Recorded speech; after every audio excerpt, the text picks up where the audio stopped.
In my world, where every dollar is accountable and so is every minute, Yeah. we typically have to get to work pretty fast. Yeah. And that's really demonstrating value as quickly as possible. Mhm. So I would say, though, that, we have the briefing doc, we're getting into communication, things are signed.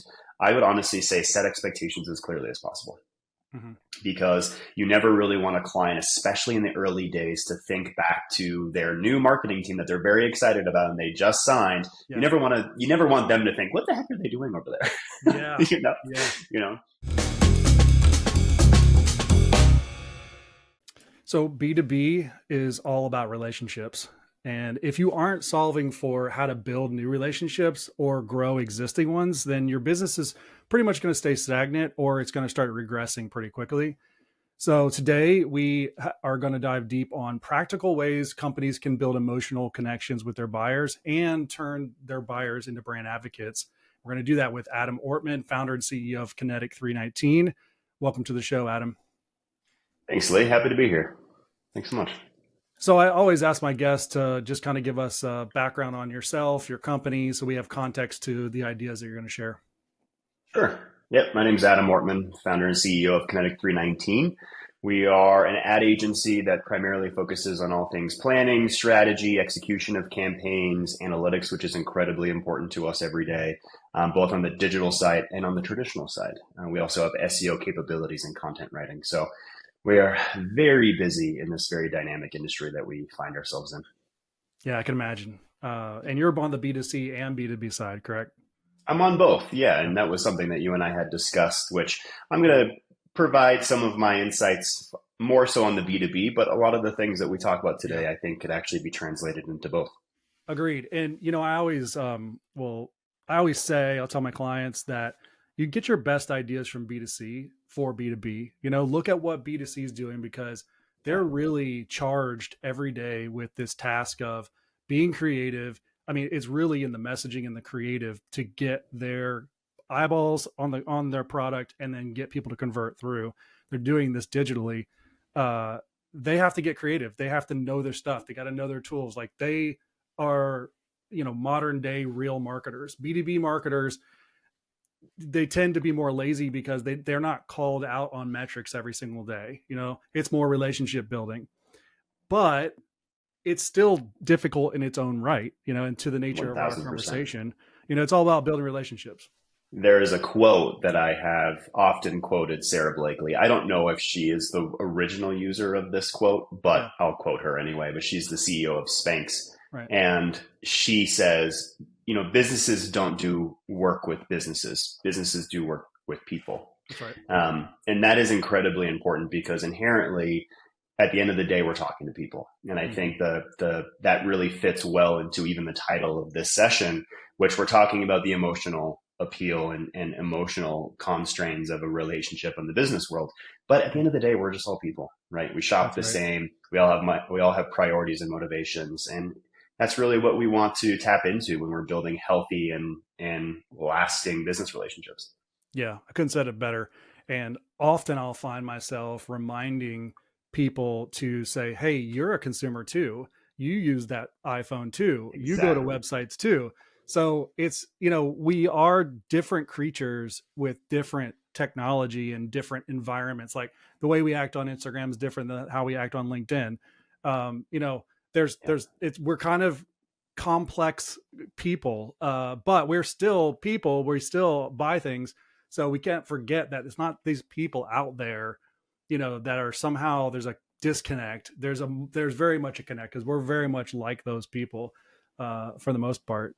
So as You don't know this, Lee, but my master's is in consumer psychology. So okay, well that you're would make tapping into sense. something that is something that I also love just personally, but Sure. also reinforce and enforce in the Kinetic 319 practice of Yep. every one of our clients is we're actually baking in theory, but also in Yeah. practice, and so we get to see our hypotheses come to life in a lot of our strategies, which is really fun. Yeah, that totally makes sense. I think a Yeah. lot of marketers are, on some, part of the scale from formally trained in psychology to pseudo psychologists that are, I secretly love it. reading books and stuff, because this is, we love human behavior. We love, Yeah. why people do what they do, and I think that's so fascinating. And so to the nature of that, let's jump into our conversation. I'll frame it out real quick. Let's I do it. think we want to focus in and try to give as much practical wisdom as possible. So as we look at building an emotional connection, turning people into brand advocates, really what we're talking about from a business metric standpoint is reducing churn and increasing retention. And so we want to kind of focus on three different areas. One is, what do we do around the onboarding of a new client? Because a lot of marketing is pre-sales pipeline, but when they're in this sales pipeline, there's a lot of connection that has to happen there, obviously, to build trust and get them over the line. But as they're coming over the line, during that onboarding process, what do we do? Secondly, what do we do as they are a customer? So customer success is, a place where we can sit for a little while. And then third, how do we add value long term? So that's what we want to do. So let's jump in. You take us away. Yeah, I love it. And I think that this session is really good because so many of other agency owners or other businesses in general, they're so focused on that new client, right? Yeah. On that new customer getting in. I need more sales. I need new clients. I need more pitches. And oftentimes, I wouldn't say necessarily neglected, but their current customers and the longevity of them are not necessarily the focal point. I honestly think that might be a little nearsighted in a lot of 100%. ways. So these 3 points are spot on, Lee. So let's talk about really that onboarding, whether you have, so I've had agencies that you get really creative with the onboarding. There's a briefing material. Either you're going to their offices and, seeing them in person. Yeah. I don't know, send a muffin basket. I don't know. There's a lot of different ways of onboarding. Some of the practicality, though, that I have seen work really well, at least in my experience. And one question that I really, really like is, how do you like to be communicated with? So that is literally in every single one of our briefs. And so we have clients that say, hey, I hate email, text me. Yep. Or I'm on Slack all day long and I only communicate via Slack. So I think identifying that real foundational piece of communication is only going to set you up for success over any duration of time.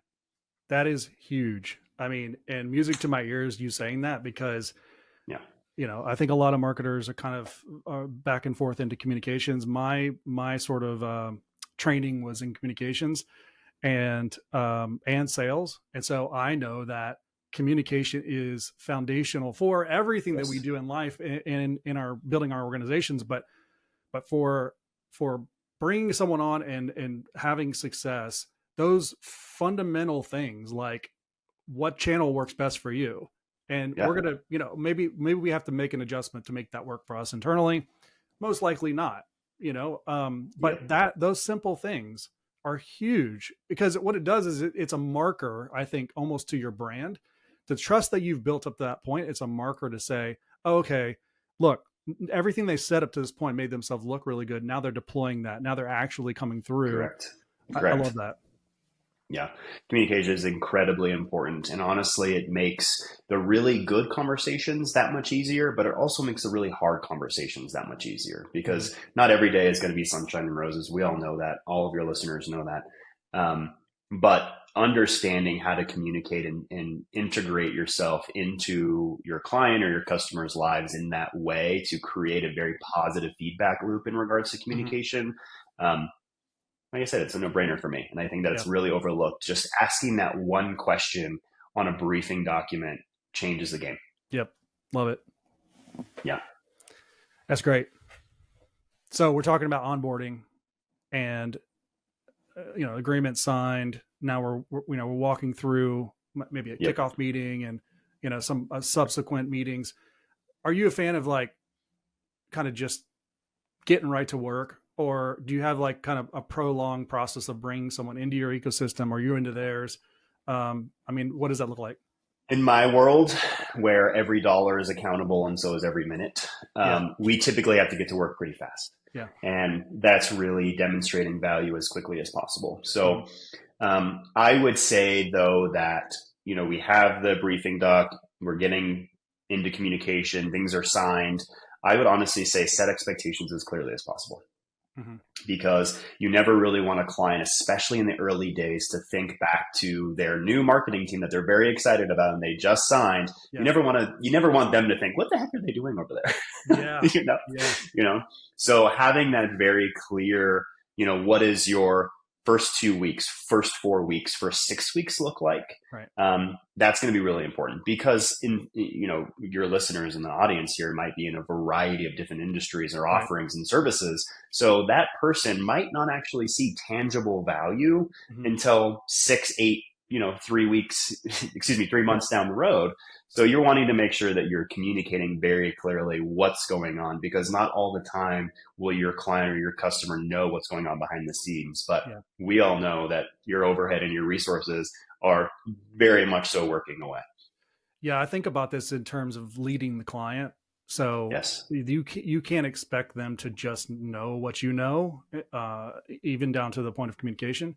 Yeah. And I think taking the intentional steps of communicating that is crucial on the front end. Expectations are huge, because it sets the tone for what to 100%. Expect for them. Again, marking that you've done this before, and you're taking them through this very kind of thought over process.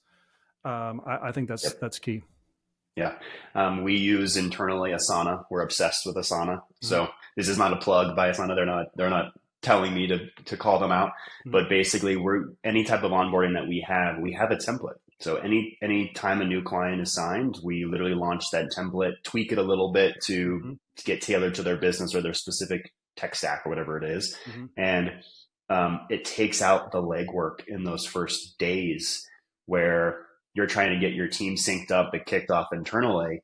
It takes all the guessing game out. You just hit one little button and assigns to everybody and assigns to all the due dates for the next 3 weeks, which the communication has already been to the client on that. Yeah. So definitely use that technology to help that onboarding. That's not necessarily helpful in the client's eye, but it's helpful in your organization, in your ability to organize internally, so that things are very smooth with the client. Nothing is ever forgotten. And that's my biggest thing is when, I've been doing this for over 20 years. So there's always something like, oh, we forgot about that. And just add it to the template and you never have to remember it again. Yeah. So nice. I think what they see is a smooth process. Exactly. Ease, right? So that again, first impression is what you're going for. A lot of like duck feet working under the water kind of thing. And they see the smooth process. I think looking back is a big point, when you're into the work and they're saying, well, we had this great kind of sales pitch, but then what happened? If that first impression is huge and it's almost like, oh, wow, where have they been all my life? I'm so glad I made this decision because they are now a strategic part of our team. And then that continues on. You've got it. You're really starting to put the pieces together for a good client experience and a good, solid, long-term client. Yeah. You always want to avoid that buyer's remorse feeling. Right. So you want to continue on, and how you continue that excitement is learn how to communicate, set expectations effectively, and make sure your house is in order. Yeah. Internally. Yeah. I love it. So what else do you have for us on the onboarding side? From there, it can go a million different ways, right? So depending on what services you're providing, depending on the team that you're executing internally, I would just say that, having that expectation of following that roadmap is going to be your biggest, your first line of defense, honestly, but also your biggest successor. And then you just get into your motions, right? Yeah. You get into, putting your plans together or whatever that may be, and ensuring that client understands really the value and the effort that you're putting in. I literally just had a meeting with a client this week about this line on a deck that we were presenting. We were presenting to them some analyses that we were talking about because we were having some issues getting some of this was for an app install client, which could actually go B2B or B2C. The revenue, their dev team wasn't able to make the revenue connect in the way that we really needed it to. So on the deck, it basically was talking about us brainstorming ways to find proxies or workarounds. Yeah. And I wanted to pause, and I did pause in that meeting and just said, I want to give you a client a little more context around this single line in the deck, which Mm-hmm. equated to literal hours of Yeah. us sitting down, brainstorming, digging Yeah. through data, looking at options. So I also think having a narrative and truly telling the story about the work and the effort that the client doesn't see, Mm-hmm. but they should know about. And again, that goes into especially those early days where there is a lot of stuff happening in the background in an Yeah. onboarding scenario, communicating that effort and that value to them, because otherwise they don't know, and they don't know Yeah. what they don't know. 100%. Yeah, I think being transparent about things is helpful because they don't know what to ask for. They don't know what you're doing, correct. which is why they hired you. Yeah, But in addition, I would add that the first 30 days, really, but the first 60 to 90 days um, is the best time to get some huge wins. And if you can get some huge wins on the board, even one, honestly, yes, that is, to me, if you were to, let's say, okay, what does it look like to really have a solid onboarding process and a solid sales pipeline process? Those two correct. combined, the sale is really made after you make that big win on the board after Yep. you've signed.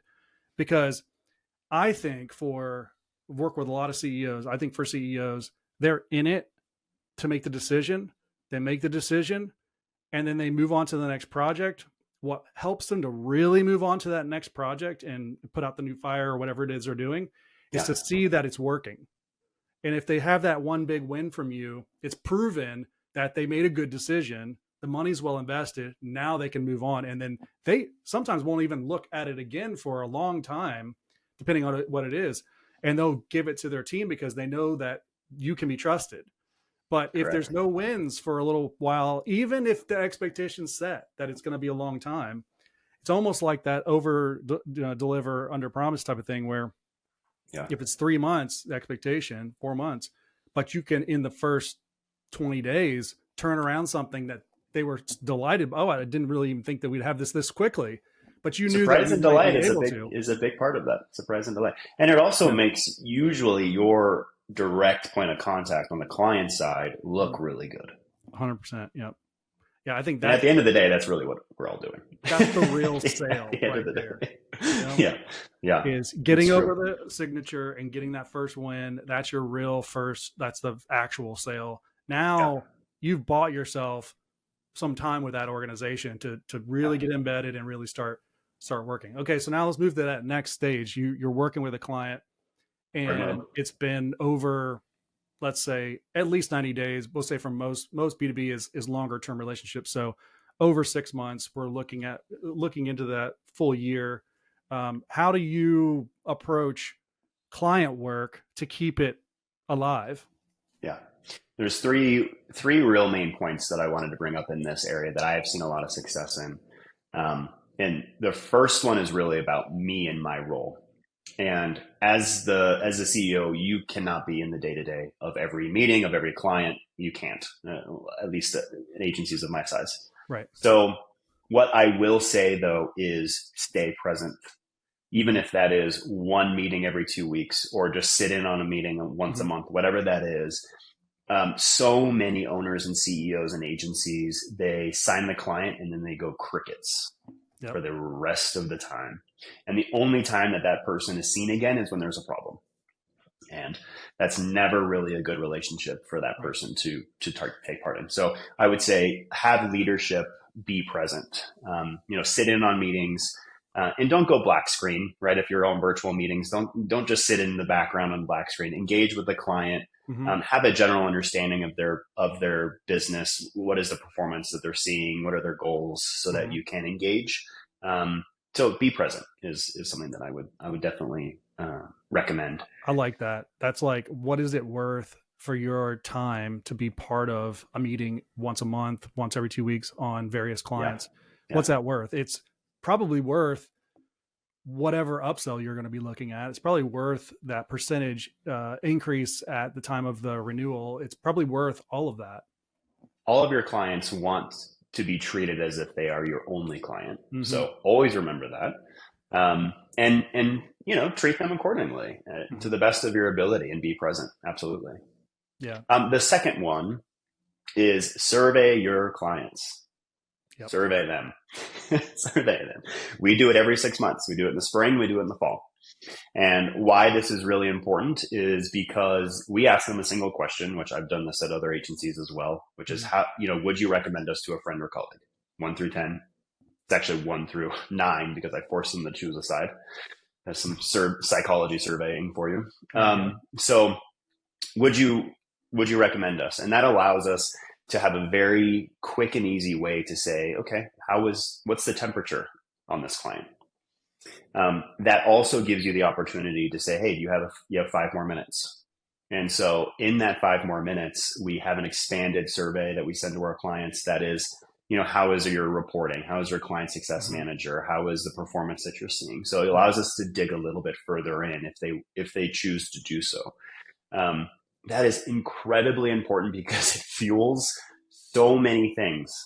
We open up the comments so they can leave us comments and things of that nature, which those comments allow us to either do construction on ourselves or allows us to even do new sales and prospecting techniques, right? Maybe something that you've never even thought of that was really kind of mundane in your eyes. Clients love it. And you're like, okay, let's add that to our sales pitch or whatever, or cold outreach, whatever it is. So that's really, really important. The other thing is that I tie all of my leads, their growth goals and all of their reviews and those types of things to these metrics that they're associated to on their client side. So that not only gives your team internally a sense of accountability, but it also allows us for them to really own the client, right? They own the relationship there. And obviously, whether it's a client success manager, account executive, whatever you call it these days, that POC that you have internally that's having those common communications with your clients is really, really important. So surveying is amazing. And in that, I'll give you another one. We were just talking about what types of topics for content would you like to see more of? That actually fuels a lot of our blog work and our social work. So it's really, really important. I couldn't agree more. And here are my thoughts. I think that... Tell me your thoughts, Lee. If we were surveying this audience that we're listening to this right now and saying, raise your hand if you are actually surveying your audience, your customers, and getting feedback, I would say 89.9% of them are not doing this at all. Correct. And maybe probably another 10% are only doing it informally. And so it's kind of an activity that gets an afterthought. Everyone knows they should be doing it, but the way you laid it out there is like, there's so many layers to the gold that comes back to you from doing this simple action. But there's probably ways that I didn't even mention that we could use that information. There are. And I think what happens is people, if they start doing it, it will naturally, organically show them the next step because it will reveal so much. Asking people, I mean, it's just like a personal relationship, going back to being human. If we're friends and I feel like something's off, if I come to you and say, hey, I feel like something's off, maybe I'm just making this up.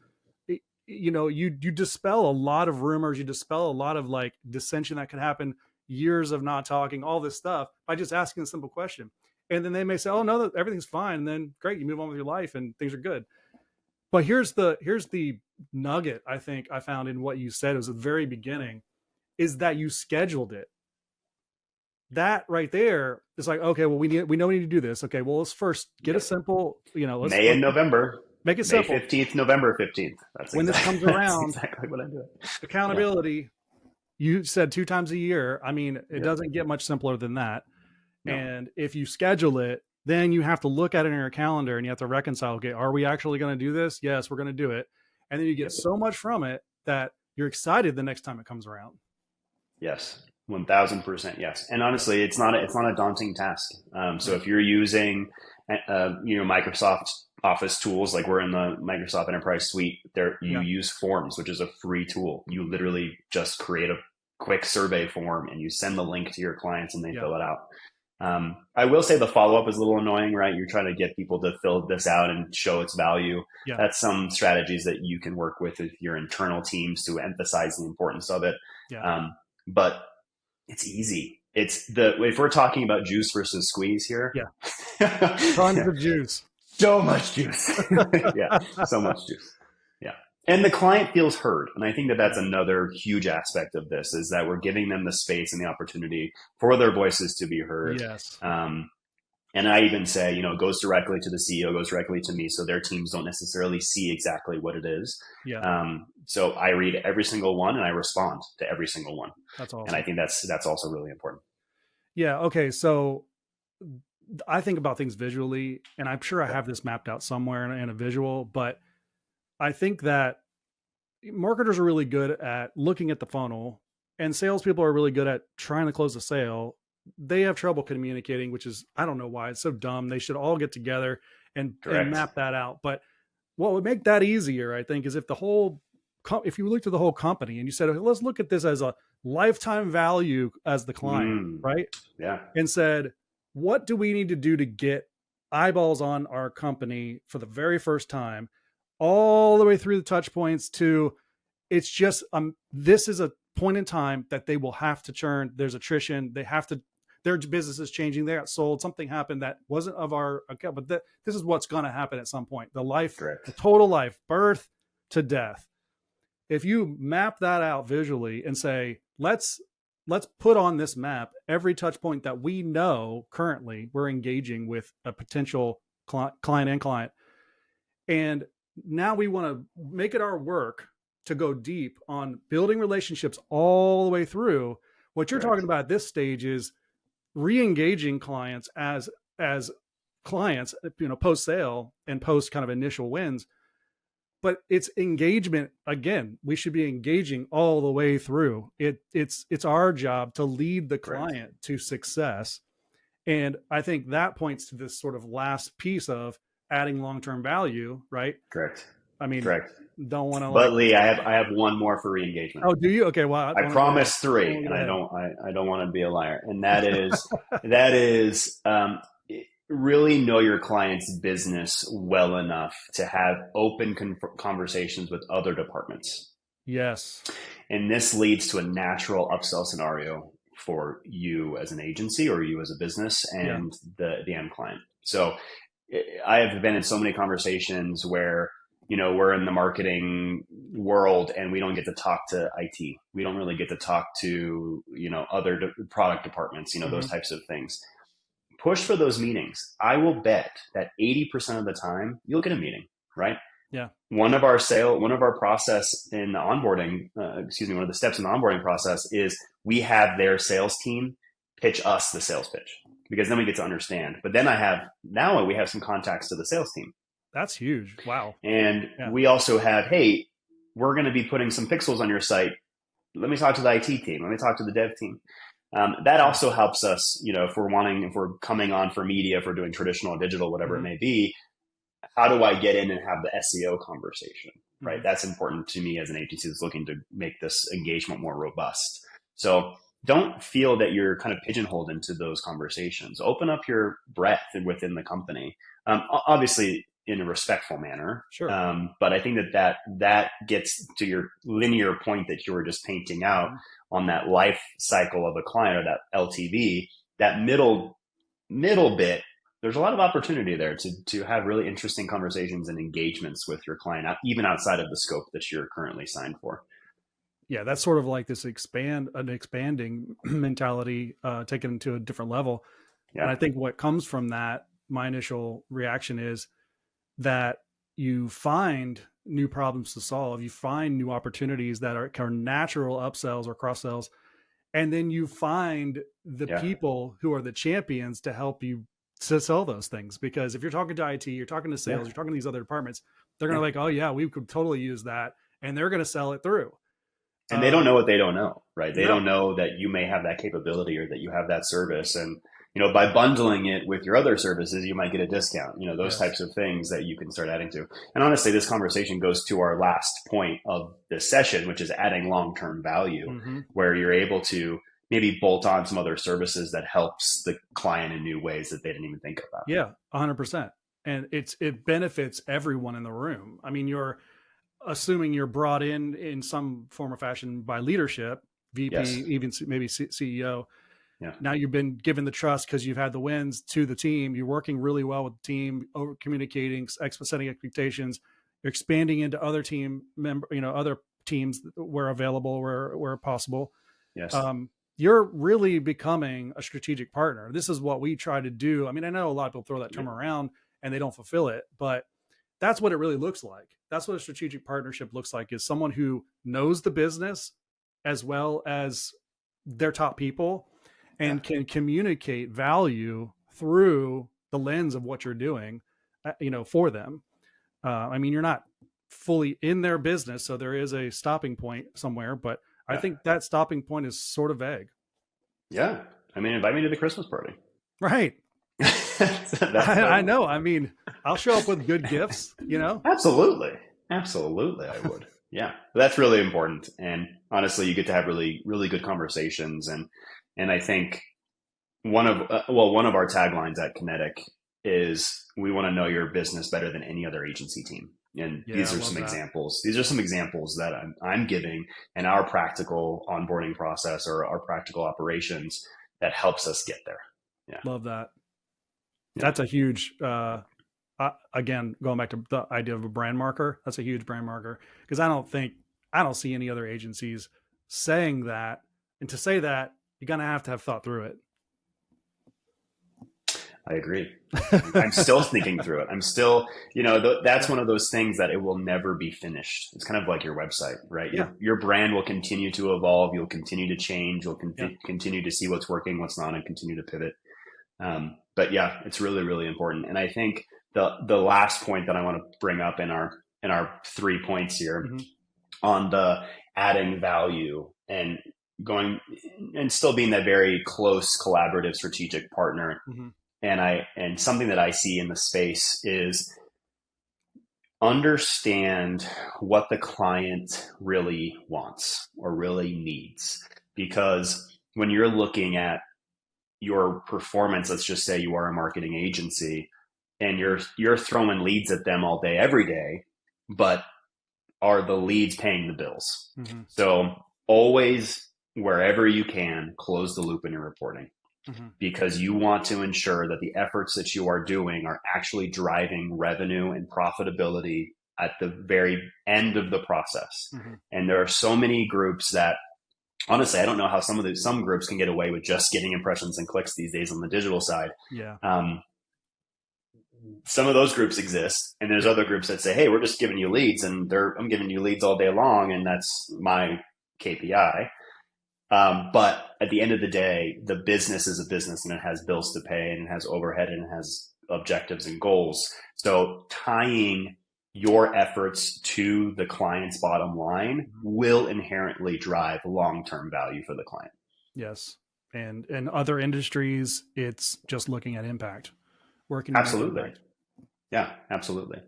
And I love having the, cost of goods sold conversation, because then you can actually start to tie your advertising to a true profit number and then get to that LTV number. And then you start optimizing and really looking at your marketing plans very differently than if you were just to look at service level lead generation. That is a completely different level from an agency standpoint. Yeah. I mean, that's amazing. I love it. Awesome. This has been an awesome conversation. Thank you so much for coming on. Hey, thanks for having me. I love this stuff. I could probably talk another 2 or 3 hours, but I hate the sound of my voice. I hope your audience doesn't hate the sound of my voice. So I'll save them from that. Everybody hates to hear themselves. If we want to send people your way, where do we send them? Yeah, feel free to look us up on Kinetic319, Kinetic319.com. Also check out our socials. So we're on LinkedIn, we're on Facebook, and we're on Twitter. We are posting all the time. And so we're actually going through a weekly series called Stay Kinetic Tips, which are good tips that, we just posted one that was about when you launch a Google campaign, all of your keywords will be broad by default, which is a very hidden setting. So go in there and change that. A lot of tips like that are not necessarily really high level. They're actually really Yeah. nitty gritty. So Simple stuff. definitely Yeah. subscribe to our socials and check us out online. Absolutely. That's awesome. Love it. This has been an awesome conversation. I love talking about this kind of stuff. So Yeah, thanks thanks for again. having me, Lee. All right. Bye, everybody.